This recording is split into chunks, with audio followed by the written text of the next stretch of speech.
G'day, welcome to Trevor White Sailing. Well, it's about 3:30 in the morning. I can't sleep. I've woken up and I'm thinking about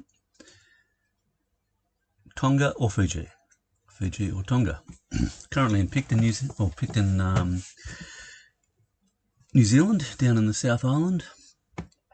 I've just been finishing all my repairs from my last trip from Hobart, sailing across to Nelson, and done a bit of exploring in the Marlborough Sounds. But now it's time to plan to get out of here and find some warmer water. We're currently just coming into winter, so it's starting to get cold. Boat's been quite wet and damp. Get a lot of mould, so time to leave. So spent probably the last not the last, but quite a few hours in the pub tonight with my notebook, phone, doing some planning, and I've got a rough idea of where I want to go. I need to be in Fiji around 3rd of August, but it's about the 9th of June at the moment. So I'm thinking Tonga. Bounce off Tonga, back across to Fiji. Seems like a reasonable idea. I can only stay in Fiji for 4 months on a visa unless I get an extension. So, my girlfriend will fly into Fiji around that time. So I need to get myself up there. Is it via Tonga, or do I just go direct to Fiji and just explore the place, have a chilled time, drink some beer, do a bit of diving? But at the moment I've been toying with the idea of sailing to Tonga first, and then on to Fiji after that. Spend a few weeks in Tonga, and then it's only a few hundred miles across. It's only a couple of days sail, so it's not such a big deal, depending on the wind and the conditions, of course. But at the moment, my considerations are, Wellington, which is about 30 miles from Picton, to Tonga is 1,400 nautical miles, or Wellington to Fiji is 1,460 nautical miles. So it's about a half a day either way, depending on the wind. And then, do you meander up the west coast of New Zealand, which is not always that pleasant, and there's not always loads of places to stop. Often you need to do a few days sailing between decent ports. So, and where do I depart from? Do I depart from Picton, Wellington, or do I go north? And then you've got Tauranga, I think it's pronounced, Auckland, or Opua. And given that I want to go to Tonga, I'm considering the fact that I may need to sail west before I then sail north, because you have these prevailing winds from the east. That's why everybody meanders across the Pacific from the Americas to Asia using the prevailing winds. It's a relatively easy downwind sail for them. But for us southerners trying to get to the Pacific, it's a different ball altogether. We need to sail against those prevailing winds to get to where we want to go. And originally I was going to Tahitti, but the weather's just been terrible, so I'm looking at going north, which is easier, but it's still going to be 2 weeks sailing. It's either a week or two up the coast of New Zealand, and whenever you hang on the coast and stop at places, it always blows out, or it'll be a solid 2 weeks at sea. 1,400 nautical miles is, it's probably rounded out about 120 miles a day, but you get a couple of bad days, it's 100 miles a day. So you've got 10 to 14 days of sailing to get to Tonga from my location. If I go north, go to Opua, where a lot of people leave from, which makes sense because it's the closest point, or closest departure point where they do customs. The distance is far less. It's considerably less. It's about 400 to 500 miles less, and you can pick a better weather window. In my case, if I leave from here, I'm going to get smashed at some point. The weather in this part of the world can be challenging. It can also be beautiful, but recently the weather has been fucking terrible. It's just been, we've been getting flogged mercilessly. But at the moment the weather is calm and it looks like we're getting a window to go north. We've got a bit of light wind and then that'll turn into a bit of a southerly, which is okay to be cruising up the coast. Get the wind behind you. I always like that. As they say, gentlemen sailors always sail with the wind. I'm hardly a gentleman, but I'll take what I can get. So there are my considerations. I like the idea of Tonga. I like, Tongan people. Tonga, Fiji, both laid back, easygoing, friendly. Places are beautiful. Water's warm. It's just exotic. I like the idea of kicking back in a bar with a coconut and maybe a cocktail. I don't drink cocktails, but I like the idea of sitting there with a rum coconut cocktail. That sounds pretty bloody good. And the other thing I'm looking at now is crew. At the moment, I'm solo. My girlfriend has gone back to Holland. She's over there doing some business stuff and just generally getting on the beers with her friends. So I need to find some crew, or I need to go solo. Solo's easy, but you always got the challenges of doing everything yourself. Crew, there's other challenges. You've got to find the right people. You've got to teach the people. You've got to work with their schedules, and they've got to work in with mine. And then you've got to manage everybody's expectations, which is probably the most difficult part of putting crew on a boat. Do you take younger crew or older crew? Both have their pluses and minuses. Older crew, probably more easygoing, I think, in many cases. Got a little bit more money. They can get to a place, they've got the cash to buy a ticket and go wherever they want to go. Younger crew, they're trying to travel on a budget, and they're far more reliant on the vessel than older crew in most cases. But the benefit of sailing with younger crew is often they're far more enthusiastic. They're keen to do sail changes and play with different ideas and fly the spinnaker and my boat I can put two spinnakers up. I can put a asymmetric and a symmetrical spinnaker up off the rear mast on a ketch, and older people don't tend to want to play around with sail changes as much unless they're really passionate sailors, and often it's quite hard to find passionate sailors. So at the moment I'm talking to a Dutch guy in his 60s, a US lady in her 40s who's been living in New Zealand for a long time, so maybe she's called New Zealander now, and a couple of young French, or a young French couple in their late 20s, and they've got sail experience. The New Zealand lady has plenty of sail experience, and she's wanting to get a yachtmaster ticket, I believe, and do deliveries, so she's probably quite keen. The older chap, he's done a bit of sailing, but he's not really interested in sailing, so I'm less inclined to go that way. French, I like French people. They're easier to sail with. They're generally easygoing, and I like the way they cook. The French have something about the way they do food. I think the Italians are the same, French Italians. They enjoy eating and they enjoy cooking, and they make fantastic food. I haven't met anybody else who really enjoys preparing food regardless of the conditions. It's hearty, nutritious. So it's been interesting having French people on board. Like the food has been quite good.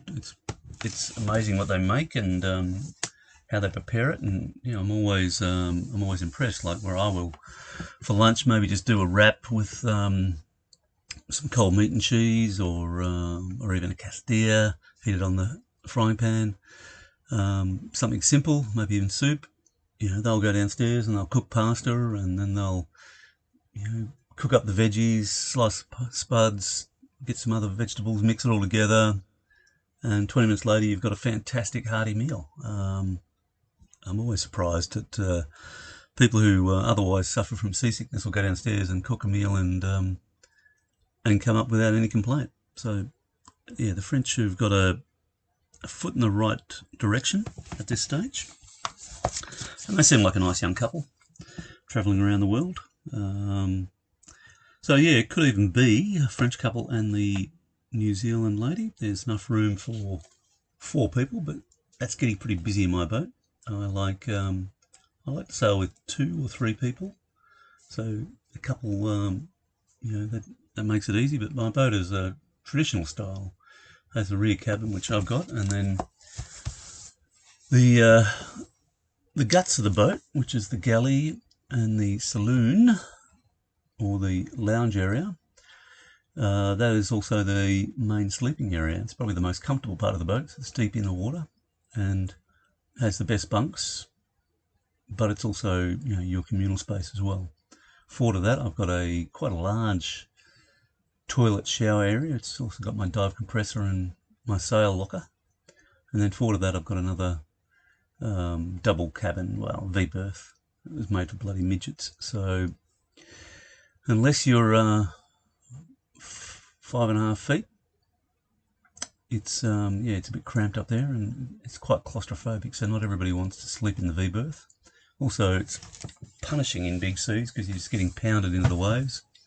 So it takes a hearty soul who's done a lot of sailing to be comfortable in the V-berth. Also gets a little bit damp, and I think that's because it's right adjacent to the shower toilet area. So yeah, it'd be interesting to see how this works out. So again, I think the trip to Tonga sounds like the most interesting trip, but it's also a lot of sea miles, and having crew would make it a little easier on myself. However, I've just rebuilt all of my autopilots. I had all 3 electric autopilots fail on the trip from Tasmania, and my wind vane, which is an old Aries wind vane, bolted to the back of the boat. This thing is built like a brick shithouse. It's heavy aluminium, and its mount snapped. One snapped completely, and the other one was fracturing halfway through. So my wind vane was held on by quite a bit of Dyneema rope, twisted up using a Spanish windlass, and that's what got me in the last 300 miles. All the other autopilots had sort of given up the ghost or had some gremlins, and then we got caught in a massive storm just as we were arriving in New Zealand, and surprisingly the wind vane was, even though it was held on by rope, was still working in 50 knot winds, 4 to 5 metre seas. It was just absolutely shit conditions coming into the Cook Strait. And then we had horrible following seas all the way down to Nelson, so it didn't work at all in following seas. It doesn't tend to on my boat. So I ended up having to hand steer for about 24 hours, which, was shit house. It was cold, wet, miserable. Got 4 massive waves dumped over to the cockpit. One of those actually got into the boat, so it caused a lot of damage to my electronics. Just unlucky. As I was going downstairs, I pulled out the companionway board, and a wave dumped into the cockpit and dumped about 200 litres downstairs at the same time. So, it's just luck of the gods. In this case, unlucky. But yeah, getting back to the points. Crew and destination. I think Tonga. I think I'll plan for Tonga, and then also do the planning for Fiji. I mean, if it doesn't work out and the winds don't allow me, I just go left a little bit, and I land in Fiji. And these days I'm carrying Starlink. Thank you, Elon. And that allows me to do my customs clearances whilst offshore. Whereas before I would have had to submit my customs clearances before I departed land, when I still had internet access, or back in the old days, fax. Yeah, so it does make it more convenient. That's providing your Starlink doesn't die on you, or they turn it off, or some other drama. You can still call up on radio, of course. You making landfall, ring up, contact customs through one of the smaller islands, and just let them know that you're going to be arriving, and just work around it. Might be a bit pissed, but generally people understand if you get pushed around by the winds and you can't make the destination and you end up somewhere else. Most customs officials are reasonable. But here to Wellington, 36 nautical miles, and then I've got a tidal passage I've got to get through. Plus, it's a major shipping, or it's a major ferry lane to Wellington, so there's a lot of traffic there. But I have to manage the tides to get through there comfortably, so I need to leave here, and it's probably about 4 hours to a tidal area I've got to get through. And it's also going out of the Cook Strait can be quite a shitty piece of water. So the weather I'm looking at the moment, we've just had some really horrible high and low pressure systems creating a squeeze, which resulted in 45, 50 knot winds in Picton from the southeast, which was not very comfortable. It was incredibly cold. That has passed. There's a low sitting off the west coast, which is pushing the wind, or pushing the system down, and that is now giving me westerlies. So they will pass, and I will get southerlies in the next few days.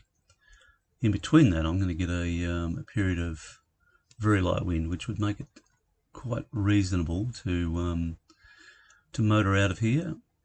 In, maybe a bit of light sailing, get out of the Cook Strait into the Southern Ocean, and or the Pacific Ocean these days. And then as the winds turn more to the south, I can use those winds to sail north. So I'm thinking that Tauranga is a pretty reasonable place to jump off. There's customs there, and they will clear a yacht, which is nice. You can't always clear out of every port. Even if they have customs for shipping, they don't always do customs for yachts. So in New Zealand, you've got to pick your location. I'm advised from a couple of cruisers that they will do it at Wellington if you give them plenty of advance timing.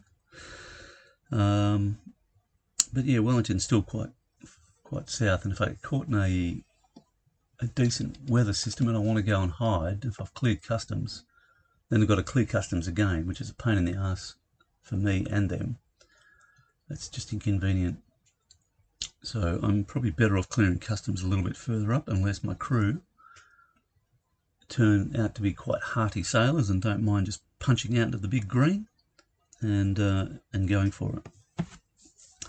And if I'm going to go to Tonga, I need to get a little bit of easting, so I need to possibly sail east before I sail north, or at least be sailing north east. And it's not always easy when you go out into the tropics. You've got these easterly, southeasterly winds, so it's working against you. But we will see. So that's my plan for the moment. Taking you on my little rambling journey. It's these are the considerations for sailing. It's if you're sailing solo, you've still got all these same considerations. If you're taking on crew, then you need to work out your passage plan, your rough dates. Then you've got to manage your crew expectations, make sure that they've got the funds should they leave the boat, and get an air ticket. Like arriving in Tonga seems quite relaxed. Fiji, however, my crew to leave, they have to have an air ticket, or they need to be able to transfer onto another vessel or some other means of departing the country, and that's not unreasonable from customs at all. However, I need to ensure that the younger crew have got the funds to do that.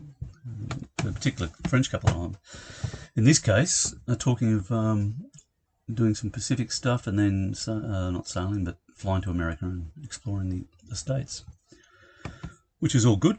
And Fiji is not a bad place to bounce to America. There's quite a few flights from Fiji to Hawaii, Hawaii to the States, so that's quite a reasonable expectation. It's also a good spot for me to get my girlfriend into, via Singapore, Holland, Singapore, Fiji, maybe even bounce it out of Australia. But yeah, if you're buying a boat and you've got the good wife and the family, it's all great until your wife decides that she doesn't really like sailing that much, and she absolutely despises ocean sailing. Long 24-hour periods in shit conditions in big seas where she's throwing up, and that's often the case. We I don't know, maybe it's just a bloke thing. We're passionate about being on a boat, being offshore, the solitude, the remoteness. It's I find it really really enjoyable. But finding a chick who likes offshore sailing is quite a challenge. And they are a modern day sailor's fucking unicorn. I'm trying to find one of those girls who likes offshore sailing. I mean, I had a chick on board for the last trip. She'd helped me sail down the east coast, and then proved that she wasn't really into offshore sailing. Like, the passage from Hobart was 12 days. It was some really horrible conditions, and about halfway across, it broke her. She had a little dummy spit, or a big dummy spit, and basically wanted to be there, wanted to be at New Zealand, and we still had about 500 miles to go.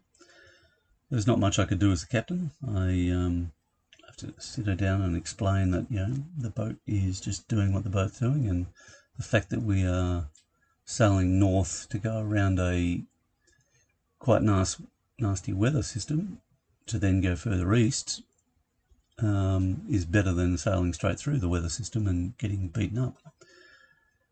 But has a dummy spit and gets over it. But I think in her case, she went downhill after that, and just became a bit more fragile.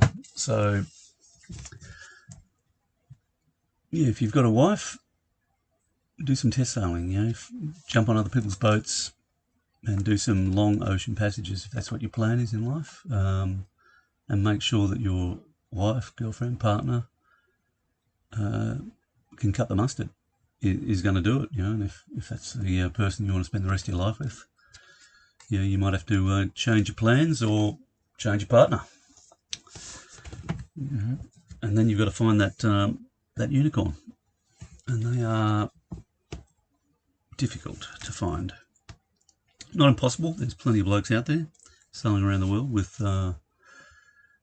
chicks who love sailing, but they seem to have snaffled them all up. So that's one of your major considerations for sailing. It is very difficult to get everything right, to sail to exotic locations. I mean, I envy those guys who have a family on board, and everybody seems to just enjoy the aspect where they're sailing, exploring, and I'm sure there's a lot of tensions that you never see those in YouTube. Everybody's trying to make out that life is perfect, which it's not. But certainly it'd be those guys who find that balance, and they found a chick who loves it, and the kids are enjoying it, and I think while they're still in that sort of mid-teens, they really do enjoy it. It's none of the bullshit social pressures that we often push on our children in modern society, because they're just on a boat, living with their family, and exploring locations. It's a good life. So I am going to finish up here, and I need to do a bit more planning, respond to some of my crew, and leave you with those thoughts. And over the next few days, we'll go through what I've come up with and take you on my rambling journey to Tonga or Fiji, and we will, well, I will work it out and you will concur or maybe advise me that I'm wrong. So thanks for listening in to Trevor White Sailing. We're currently in Picton, and sometime soon we'll be in the tropics. Hope you have a great day, or night, depending on where you are. Take care. Safe sailing.